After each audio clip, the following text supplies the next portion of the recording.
All right, let's be real for a second. Taxes on your investments, it can feel like you're trying to solve a puzzle in the dark.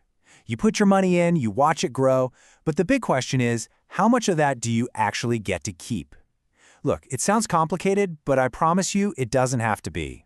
In this explainer, we're going to break it all down by just following the journey of one investment, from the moment you buy it to the day you sell. So here's the game plan. We're going to start with the number one most important rule: who actually pays the tax? Then we'll walk through the tiny little tax you pay when you buy, the super important choice you make while you're holding your investment, the main tax when you cash out, and finally, some special rules you'll definitely want to know. Ready? Let's dive in. Okay, first things first, let's get the most fundamental rule of mutual fund taxes out of the way. And you know what? It all boils down to answering one really simple question.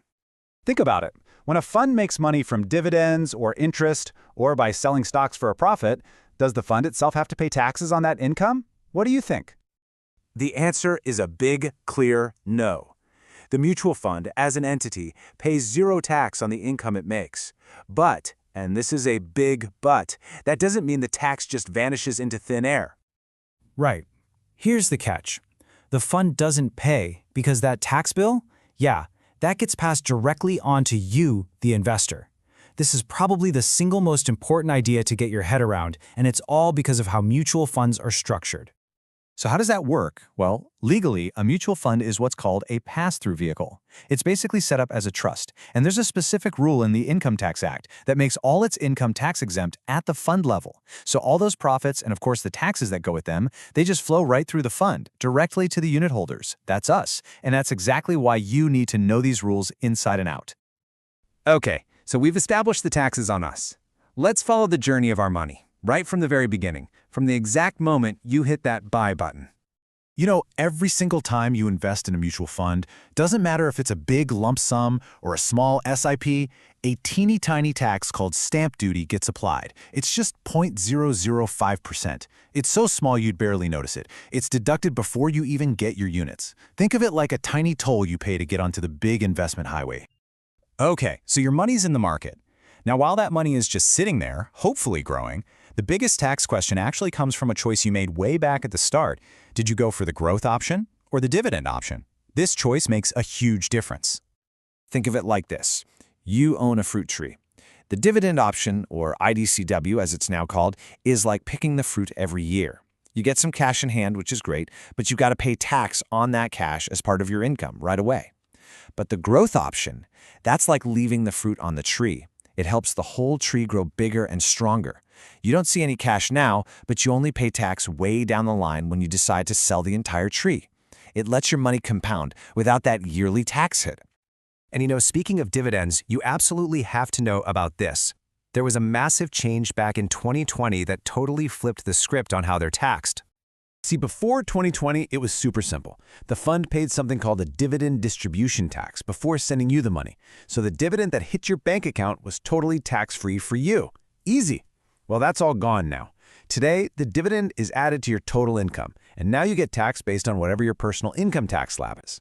This was a huge deal, and it made dividends way less tax-friendly, especially for people in the higher tax brackets. All right, let's get to the main event. You've held on, your investment has grown, and now it's time to sell your units and enjoy the profits.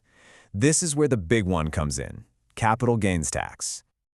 So, what are capital gains really? It's just a fancy term for your profit. It's super simple.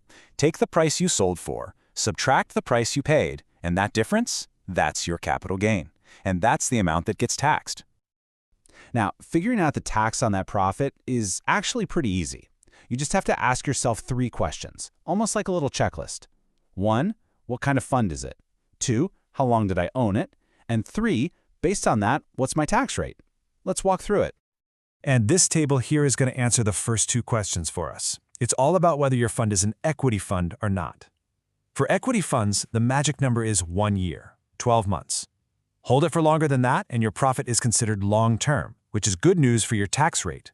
For everything else, like debt funds, you got to hold on for more than 2 years, 24 months, to get that same long-term benefit. This holding period is absolutely critical. Now, for equity funds specifically, there's a couple of special rules.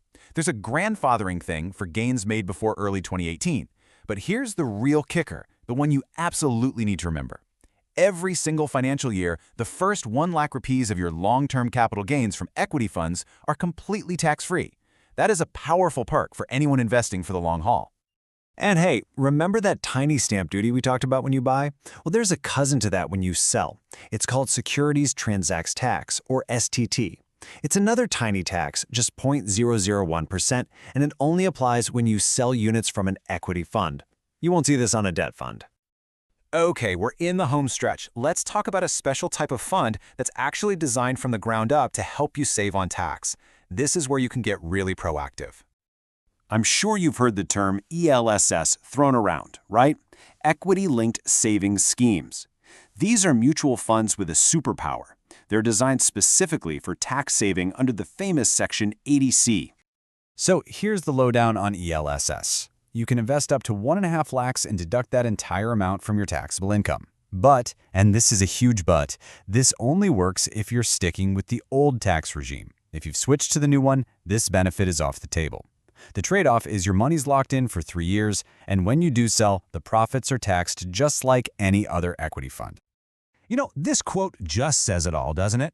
At the end of the day, it's not about the big number your portfolio shows, it's about what you actually have left after the tax man takes his share. Understanding this stuff isn't just about following the rules, it's about making sure you get to keep as much of your hard-earned money as possible. So, let me leave you with this one thought to chew on. After everything we've talked about, the tiny tax at the start, the big choices in the middle, and the capital gains at the end, for your next investment, what are you going to be thinking about the most? The purchase, the holding period, or the sale? Because thinking about that whole journey, that's the real key to investing smarter.